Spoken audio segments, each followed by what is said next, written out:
एक चीज़ और पूछूंगा मैं, आपने बाइक खरीद लिया, आपको एक चीज़ का डर नहीं लगता इसमें टायर ट्यूबलेस नहीं है? स्टार्टिंग में थोड़ा डाउट हो रहा था, बट ऊपर से डायरेक्ट ऑर्डर है, बिना किसी मतलब हमसे पूछे आपको कोई भी उसमें चीज़ नहीं छेड़नी सर्विस के अलावा। जैसे कि बाइक का एक बार हेड चेंज हुआ है, हेड और एक बार ये कंसिडर करके चल रहा हूँ अभी भी कि आने वाले टाइम पे ये भी दिक्कत देगा। और कितने का ब्रेक पैड? 7000।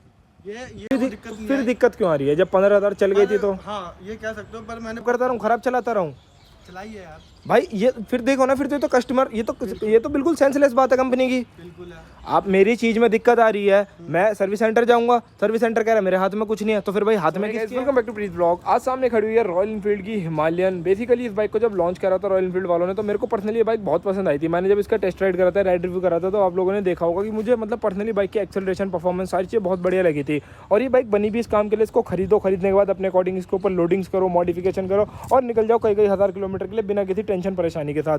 तो अब वो टेंशन परेशानी रॉयल एनफील्ड ने बाइक में से खत्म कर दी है या अभी बरकरार है, वो सारी चीज़ें आपको आज की इस वीडियो के अंदर मैं बताऊंगा। क्योंकि ये बाइक ऑलमोस्ट कवर कर चुकी है लगभग आपके 5,500 किलोमीटर। और ये बढ़िया वाली इसके अंदर TFT स्क्रीन पे मिलती है, जिसमें डे एंड नाइट अपने आप ऑटोमेटिकली होती रहती है। तो 5,619 किलोमीटर इस बाइक ने डन कर रखे हैं। तो इस बाइक को ऑन करते हैं अभिषेक भाई। तो क्या हाल चाल है अभिषेक भाई? बहुत बढ़िया है अभिषेक भाई, आप बताओ। मजेदार? बहुत मजेदार भाई। चलो भाई, रॉयल एनफील्ड लेने के बाद खुश हो? क्या चक्कर है?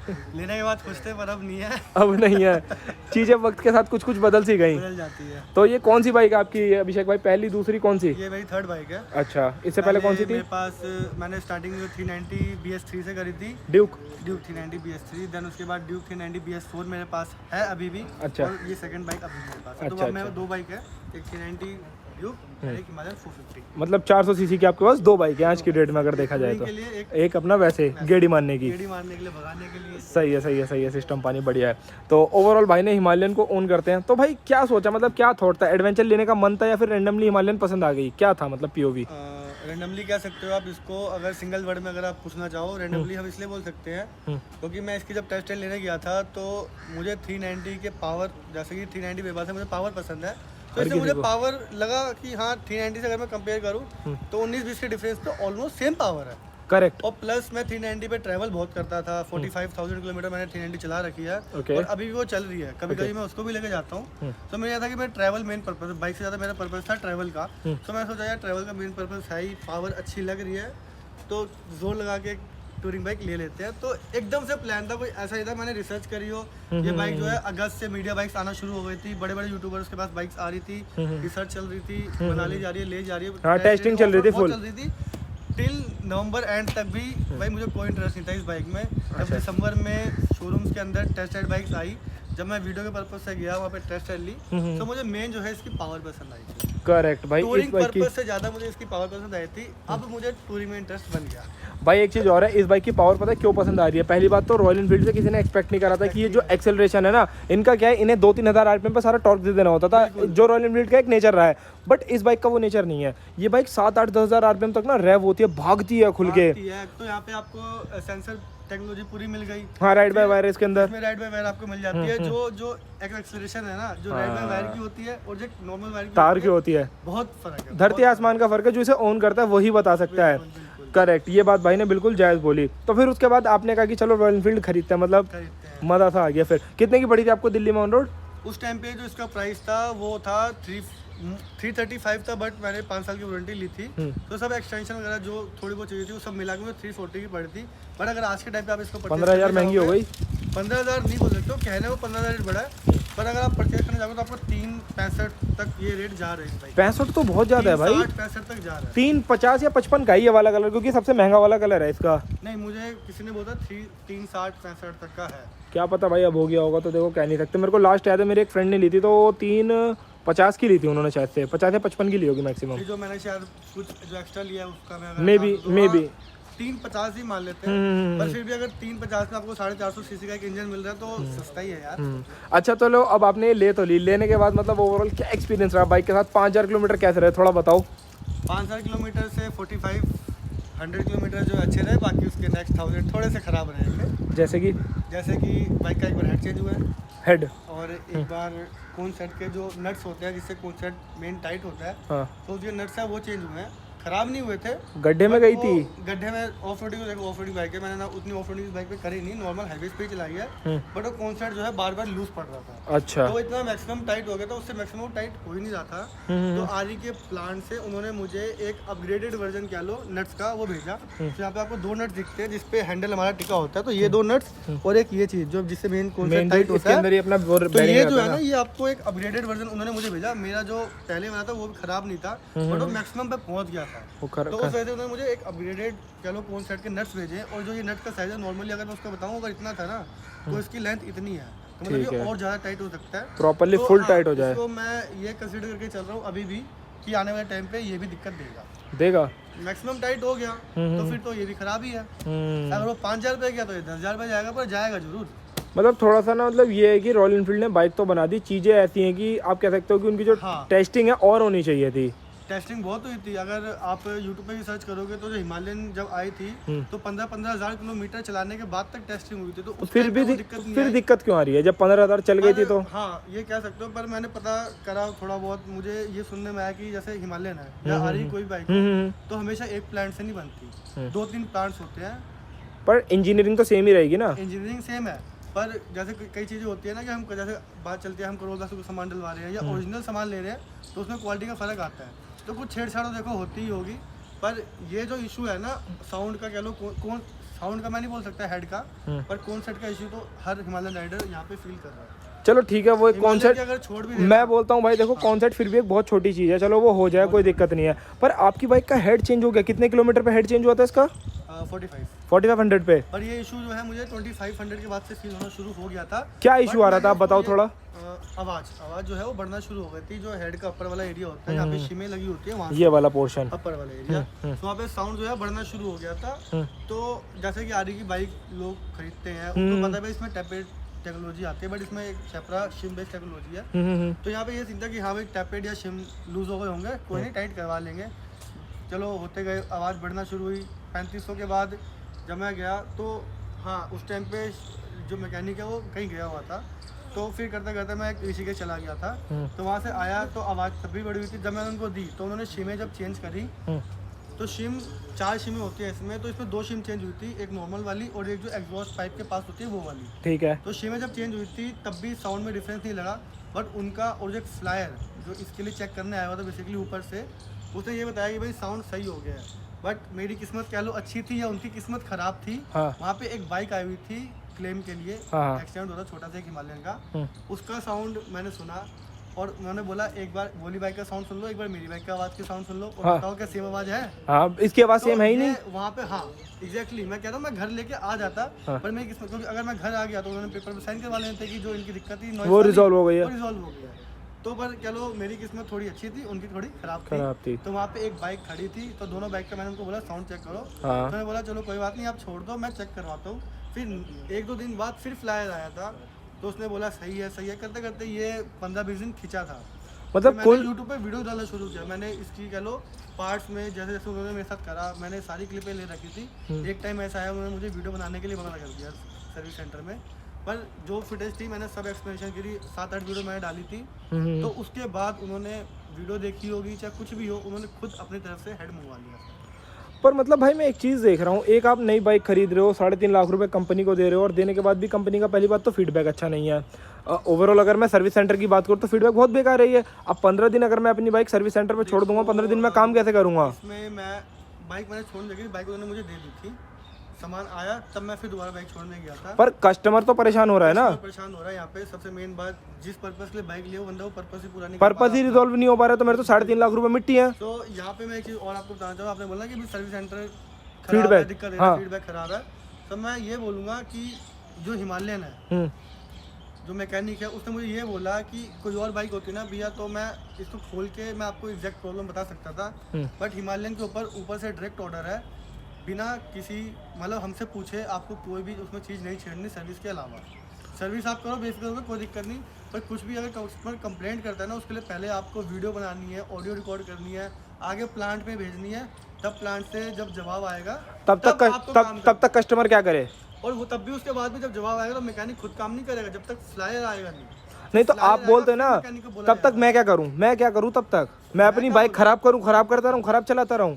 चलाइए यार भाई। ये फिर देखो ना, फिर तो कस्टमर, ये तो बिल्कुल सेंसलेस बात है कंपनी की। बिल्कुल है। आप मेरी चीज़ में दिक्कत आ रही है, मैं सर्विस सेंटर जाऊंगा, सर्विस सेंटर कह रहा है मेरे हाथ में कुछ नहीं है, तो फिर भाई हाथ में किसके है? सर्विस सेंटर के हाथ में मैकेनिक ने बोला मेरे हाथ में कुछ नहीं है, तो फिर किसके हाथ में? कौन ठीक करेगा इसे? चली थी ना, इसलिए मैंने वीडियो डाली, उसके बाद उन्होंने मेरी बाइक को रिजोल्व करके दिया। अच्छा, आपने फिर किसी और सर्विस सेंटर पे नहीं दिखाना चाहा? एक बार एक आधी जगह स्विच करके देख लेते, क्या पता किसी और जगह काम हो जाता। वो प्रॉब्लम के लिए मैं वहाँ पे कंप्लेंट डाल चुका हूँ, सेम कंप्लेंट मैं कहीं और नहीं डाल सकता। क्यों नहीं डाल सकते? डाल सकता हूँ, पर मैंने उसको सही नहीं समझा।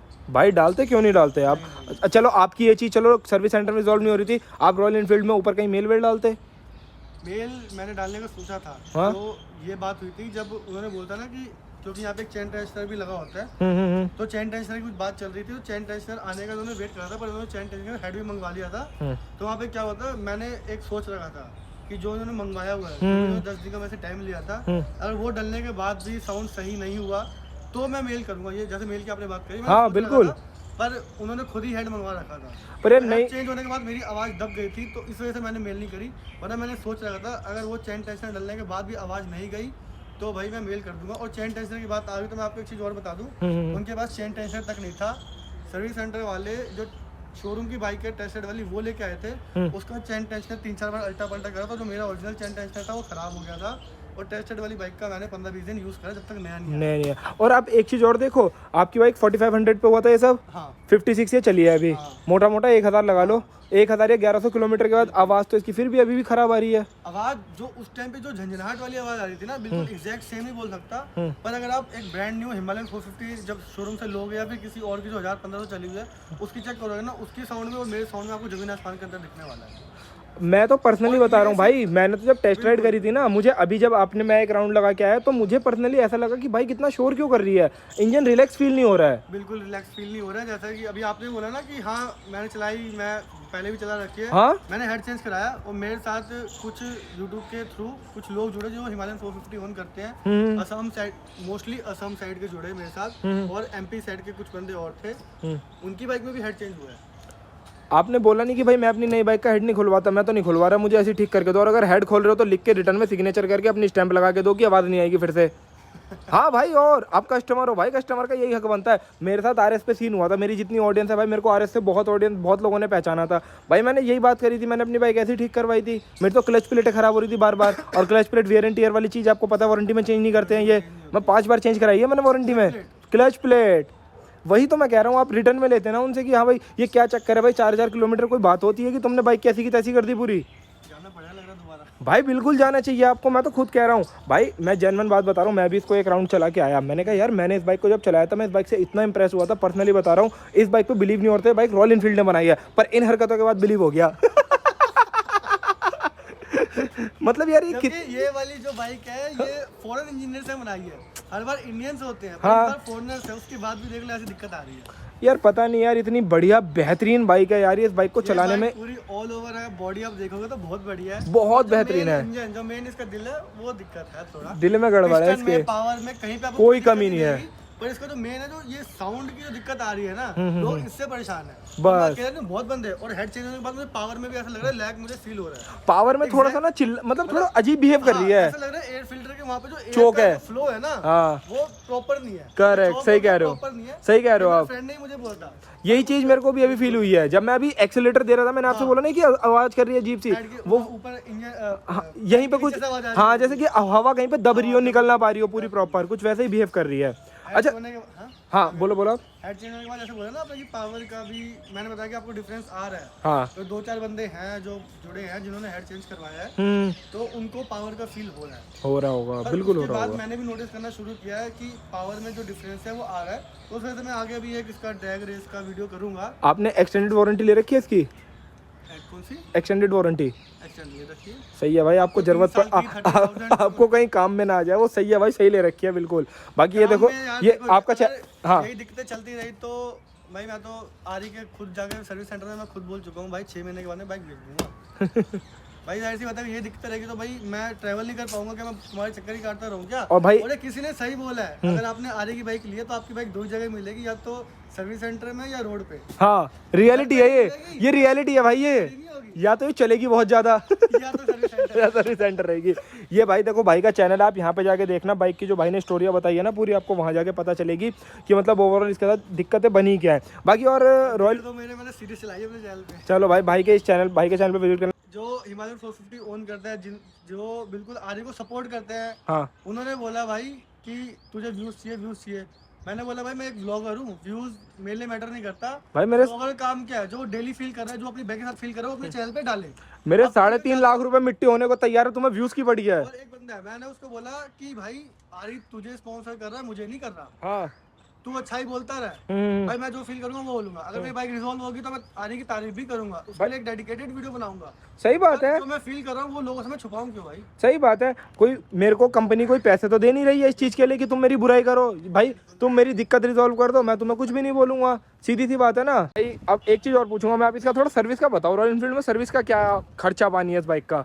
सर्विस अभी तक मैंने इसकी 2 सर्विस कराई है। हाँ। तो जो पहली सर्विस है आपको 500 किलोमीटर या फिर 1 मंथ के अंदर करानी होती है। तो फर्स्ट सर्विस जो है मेरी कॉस्ट करी थी अराउंड 1600, ये फ्री सर्विस थी।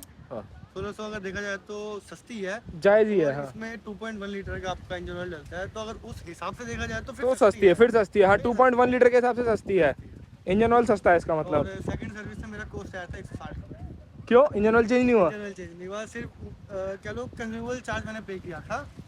अच्छा किलोमीटर नहीं हुए थे, टाइम हो गया था सेकंड सर्विस का? टाइम नहीं होता, किलोमीटर मेरे पूरे हो गए थे। अभी तो अगर सेकंड सर्विस देखा जाए तो दिसंबर की परचेज सेकंड सर्विस में अगर जून या जुलाई का टाइम होता है मेरे पास, हाँ। और मेरी चल गई थी तो मैंने सेकंड सर्विस करा ली थी। इसके कितना इंटरवल है सर्विस का, 10,000 या 5,000 ही है? पहली आपकी 500 पे, सेकंड फिर 5000, जिसमें इंजन ऑयल चेंज नहीं होगा, मतलब इंजन ऑयल 10,000 पे चेंज होगा। हाँ। पर आपको हर 5000 किलोमीटर पर सर्विस सेंटर विजिट चेकअप के लिए है ना, मतलब कुल मिला के सर्विस जो इंजन ऑयल चेंज होना वो 10,000 किलोमीटर पे होना है इसका। असली जो फटका है वो 10,000 रुपये लगेगा क्योंकि तब तक फिर ब्रेक पैड्स का भी टाइम आ जाएगा, और तब तक क्या ब्रेक पैड्स तो उससे पहले चेंज हो जाएंगे। क्यों ब्रेक पैड्स पहले क्यों चेंज हो जाएंगे? इसकी ब्रेक पैड्स की जो लाइफ है, जो कंपनी क्लेम कर रही है, वो कर रही है अराउंड 5000 किलोमीटर के आसपास, जो बहुत कम है टूरिंग बाइक के हिसाब से। पर यार वियर एंड टियर वाली चीज की तो कंपनी कोई टाइम बताती ही नहीं है ना, वो तो कहते हैं जी आप जैसा चलाओगे वैसा जाएगा। नहीं करी, पर सर्विस सेंटर वालों ने मुझे बोला है कि इसकी जो ब्रेक पैड जो क्वालिटी उन्होंने दी है, जिस हिसाब का उन्होंने चलो उस पे लेदर यूज करा है, वो 5000 से ऊपर नहीं चलेगा। तो मुझे लगता है चल जाएगा वो इसलिए उन्होंने इस कॉन्फिडेंस से बोला क्योंकि जीटी में भी ऑलमोस्ट सेम तरीके के यूज हो रहे हैं। अच्छा। जीटी के भी 5000 के आसपास गिर जाते हैं। मेरा फ्रेंड जीटी ओन करता है। अच्छा अच्छा अच्छा अच्छा अच्छा। उसकी 6000 चली है और उसने ब्रेक पैड चेंज करवा लिया। पर भाई जीटी में वेट भी तो बहुत ज्यादा है ना इससे, तो ब्रेक पैड्स का वेट से क्या लेना देना। प्लस क्या कितना जीटी 200 किलो की है। प्लस एक चीज और भी है ना, जीटी तेज भागती है, जितनी तेज भागेगी उतनी ज्यादा ब्रेक अप्लाई होंगे, इसे इतनी तेज थोड़ी भगाएगा बंदे। तो टूरिंग बाइक है, इसको तो आराम से बैठ के मजे करते हैं। मतलब बंदा ब्रेक मारेगा ही नहीं। ब्रेक मारेगा पर जीटी जितने नहीं मारेगा, मैं ये कह रहा हूँ। नहीं ये क्या अलग चीज होगी, कहने की बात है, पर ब्रेक हर बाइक में यूज होती है। चलो अगर भाई देखो इतना जल्दी खत्म होगा तो फिर तो भाई गलत चीज है। और कितने के ब्रेक पैड? 7000। ये सिर्फ अगला दोनों बहुत धक्का लगा था। दोनों 7000 के ज्यादा ही है यार। यार अगला 3,000 रुपए तक का समझ में आता है। आगे वाली को हाँ, पर इसमें आपको ये भी तो आपको ब्रेक पैड आप कह रहे हो आगे वाले 3 टायर समझ आते हैं, बट आपको ब्रेक जो है पीछे की भी अच्छी देखने को मिलती है। इसमें किसी और बाइक में 280 mm का डिस्क ब्रेक प्लेट देखने को मिलेगा पीछे। नॉर्मली क्या होता है, आप 390 आपके पास है, आपकी पीछे वाली ब्रेक बिल्कुल काम नहीं करेगी। हाँ, बहुत नाकाबराबर लगती है। अप्लाई करिए ना तो बाइक रुकती है, फीडबैक मिलेगा। क्यों? उसका एक और रीजन है भाई, क्योंकि ये ना एक एडवेंचर बाइक है, फ्रंट एंड पे प्लांटेड नहीं है, इनमें पीछे भी अच्छा वेट होता है, तो इसलिए पीछे वाले ब्रेक की बाइट आपको अच्छी मिल जाती है। नहीं मोस्टली क्या होता है पीछे वाली ब्रेक्स में ना, आपको क्या होता है पीछे वाली ब्रेक्स अच्छी नहीं मिलती। और ऊपर से देखो बाइक 200+ kgs की है, तो ब्रेक्स वहाँ पे बाइक्स में कहते हैं ना जब वेट ज्यादा हो तो ब्रेक्स कम लगेगी। बट यहाँ पे बाइक का वेट और पिलियन अगर बैठे तो वेट वैसे ही बढ़ गया, 300 बहुत बढ़ जाएगा आराम से। उसके बाद भी आपको इसकी ब्रेकिंग ना चलो टॉप नॉच देखने को मिलने वाली है। मतलब हाँ मुझे लगता था 390 टॉप नॉच देता है, बट हिमालय लेने के बाद हाँ भाई इसके ब्रेक्स अच्छे हैं, बहुत अच्छे हैं। फ्रंट में तो देखो तारीफ में नहीं करूंगा, क्योंकि भाई फ्रंट में चलो ब्रेम्बो आगे तो अच्छी हो ही जानी है ऑब्वियसली, बट पीछे से मैं बहुत खुश था। इसके अंदर 4 पिस्टन कैलिपर होगा ना आगे? हाँ इसमें 4 पिस्टन कैलिपर आगे 4 पिस्टन कैलिपर में भाई बढ़िया ब्रेकिंग मिल जाती है। मतलब आपने नहीं 4 नहीं है इसमें यार, आगे से 4 नहीं है भाई, स्टॉप ही लगना कंफर्म है। इसमें 4 पिस्टन कैलिपर मेरे हिसाब से आगे शायद से नहीं है। 4 पिस्टन कैलिपर जितने ब्रेक पैड्स होते हैं ना भाई वो नहीं 4 पिस्टन नहीं है, अगर आप यहाँ से देखो। हाँ ये 2 पिस्टन है ही नहीं ना, यहाँ पे देखो खाली है, 2 पिस्टन कैलिपर है, तो 2 पिस्टन कैलिपर है, 4 नहीं है इसके अंदर। पर फिर उस हिसाब से तो भाई ब्रेक पैड बहुत महंगे हैं इसके। 4 पिस्टन कैलिपर में 3000 रुपये का ब्रेक पैड समझ में आता है, इसमें 3000 रुपये 7000 रुपये किस बात के ले रहे हैं? फ्रेंड के लिए तो समझ आते हैं, चलो कोई नहीं, पर 3000 फिर भी ज्यादा है यार। ज्यादा है भाई, 7000 रुपये बहुत ज्यादा है इसके लिए। मैं ज्यादा इसलिए बोल रहा हूँ, मैं 3000 को कम मानता, पर 3000 को ज्यादा मैं इसलिए बोल रहा हूँ कि 5000 किलोमीटर ब्रेक पैड घिस रही है यार। हाँ यार वो तो है ही। 390 की अगर आप चलाते हो कंपनी से अगर लगाओ 2700 2800 के आसपास आती है। 3000 का आ रहा है अब तो। वो ब्रेक पैड 12 से 15000 किलोमीटर चलते हैं। बहुत प्यार से, बहुत प्यार से 10,000 प्लस जाने ही जाने हैं, कितने ही रफ ब्रेक लगा लो। 18000 पे मैंने चेंज करवाए थे भाई। हाँ इमेजिन करो 18000 कहाँ 5000। फिर वर्थ आ जाती है उसकी जो 3000 रुपये दी है। और पीछे का ब्रेक पैड उसका बहुत सस्ता है, पर इसका तो पीछे का भी बहुत महंगा है। तो मैं काउंट नहीं करता 390 में कभी भी ब्रेक वो हो चाहे ना हो एक बराबर है। Correct correct. और बाकी इसके अंदर भाई मतलब जो एक्सेसरीज आपने लगवा रखे रॉयल एनफील्ड से लगवाई है, ये सब आफ्टर मार्केट है? एक्सेसरीज मेरे आफ्टर मार्केट है। रॉयल एनफील्ड की एक्सेसरीज भाई बहुत ट्रिपल रेट है ना, बहुत महंगी है ना। महंगी यार। ये विंडशील्ड का जो रेट था, ये वाली नहीं जो उनकी अपनी आती है, हाँ। उसका 3500 कॉस्ट था भाई। एक मतलब मैं प्लास्टिक कह लो कांच के लिए मैं 3500 किलो वेस्ट। और ये कितने की है? ये मेरी कार्बन रेसिंग की है, जो कार्बन रेसिंग कंपनी अगर आपको पता है 2000 2000 रुपए की। वो क्वालिटी अगर आप चेक करोगे ना आगे आके दिख जाएगा। मेन तो क्वालिटी है, देखो हिल यार काफी हैवी है यार। अगर आप लगवाओगे ना हाँ। बहुत लाइट विंडशील्ड आपको 1500 में देखने को मिल रही है, और बंदों की टूट जा रही है वो भाई नहीं इसकी क्वालिटी बहुत अच्छी है, कहीं नहीं जाएगा। कार्बन रेसिंग की जेन्युइनली वो देखने को मिलता है। खैर मैं तो ब्लॉगिंग पर्पस से मेरा पर्पस है, तो मैंने ट्रांसपेरेंट लगवाई। अगर आपके पास हाई लेवल है तो आप ब्लैक टेंट में भी ले सकते वैसे अगर आप चाहो ना इसके ऊपर ऐसे येलो कलर का ना हल्का सा टिंट करवा दो, बहुत हल्का सा, बहुत सुंदर लगेगा ये। पर वो ये ना फिर सामने का जो व्यू है वो थोड़ा बहुत दिक्कत देता है। 19-20 फर्क पड़ेगा, फर्क पड़ेगा, पर हाँ अच्छा लगेगा, बहुत सुंदर लगेगा। ऐसा जीएस पाजी ने अपनी उसमें करवा रखा है, जीएसए में पूरा ये जो अलग से डिजाइन आ रहा है इसको येलो पूरा कर दो। हाँ ये भी अच्छा लगेगा भाई। ये बाइक पता है कैसी है, ये है कोरा कागज, जो मर्जी वो कर लो। अच्छा ऊपर से आपने इसके ऊपर लोडिंग्स कितने ही कर दी होंगी? लोडिंग अराउंड अगर मैं एक अंदाजे से बताऊं तो 30-32,000 इन बाइकों पे नॉर्मली हो जाती है इतनी लोडिंग्स, है ना। अच्छा एक चीज और पूछूंगा मैं, आपने बाइक खरीद लिया, आपको एक चीज का डर नहीं लगता इसमें टायर ट्यूबलेस नहीं है? स्टार्टिंग में थोड़ा डाउट हो रहा था, बट मैंने ये फील किया जब आप बाइक परचेज करोगे ना, तो जब टायर्स नए होते हैं तो पंचर के चांसेस कम होते हैं, काफी कम होते हैं। तो कंपनी ने बोला था भाई ट्यूबलेस हम रिम्स प्रोवाइड करेंगे, बट सुनने में आ रहा है जो ट्यूबलेस रिम्स है वो अराउंड आपको 30,000 प्लस देखने को मिलेंगे। 25-30 जैसे वे टू स्पीड कंपनी है, उनके ट्यूबलेस कन्वर्जन आ रहे हैं, जो लिक्विडो देते हैं फिर ट्यूबलेस कन्वर्ट होता है, वो आपका अराउंड 10,000 में हो जाता है। तो वो लोग करवा रहे हैं, बट वो भी मैंने अभी तक नहीं करवाया। 55 चलिए अभी तक एक पंचर नहीं हुआ, पर फिर भी थोड़ा सा मैंने वो एक जुगाड़ है वो मैं सोच रखा है, वो अभी मैं डिस्क्लोज नहीं कर सकता। अच्छा अच्छा। पर वो ट्यूबलेस मैं बता रहा हूँ आपका अराउंड मैक्सिमम 1500-2000 में हो जाएगा। अच्छा उस पर एक वीडियो बनाऊंगा, वो आपको पता चले कैसे चला कैसे करो। पर एक चीज है यार, थोड़ा सा मतलब जब लॉन्ग ट्रिप्स पे जाते होंगे तो थोड़ा पीस ऑफ माइंड मतलब हमेशा वो चीज रहती है, पंचर हो गया तो क्या करूंगा, और लेट नाइट चलने में भी थोड़ा सा टेंशन रहेगा। मैं राइड करता नहीं, ट्रैवल का मतलब है आप डे में ही राइड करो। नहीं इन केस कभी कभार सिचुएशन बन जाती है भाई, लेट नाइट चलना पड़ जाए, तो उस सिचुएशन में ना दिक्कत वाली बात बनेगी। कई बार होता है लॉन्ग राइड जो होती है वो बंदा क्या करता है रात को शुरू करता है, हाँ ताकि दिन में धूप वूप से बच जाए। अब बड़े हाईवे पे आप निकल गए, उस पे तो ना खाना पीना ही नहीं मिलता, पंचर तो बहुत दूर की बात है, तो वहाँ कितनी मोटी दिक्कत है। अयोध्या गया था तो 500 किलोमीटर कुछ नहीं मिलेगा, सही बात है। पंचर वाला, हाँ खाने का तो भूल ही जाओ, खाने का तो भूल जाओ, तो वो चीज़ है थोड़ी सी। बाकी चलो आपको डिटेल में सारी चीज़ें बता दी होंगी अभिषेक भाई ने, मुझे लगता है अगर कुछ रहा होगा तो आप लोग कमेंट करके भाई के चैनल पे विजिट करके पूछ सकते हो। तो अभिषेक भाई थैंक यू सो मच, आपने रॉयल एनफील्ड हिमालयन के बारे में सारी चीज़ें बताई। अवेलेबल हमेशा आपके लिए। बिल्कुल भाई, राइड रिव्यू वगैरह भी आप लोगों के लिए चैनल के ऊपर डालूंगा, अगर आप लोग कमेंट करोगे तो बनाते राइड रिव्यू। और बाकी ओवरऑल बाइक भाई बढ़िया बाइक है यार, अभी तो मिक्स्ड से ओपिनियन बन रहे हैं इसके बारे में, कुछ चीज़ें बहुत अच्छी है, कुछ चीज़ों में थोड़ा सा डाउट है। बाकी आप लोग कमेंट करके बताना वीडियो कैसा लगा, कैसा नहीं लगा। Make sure you guys comment down below. मिलता हूं आप लोगों से नेक्स्ट वीडियो में। Till then bye bye, take care, signing of.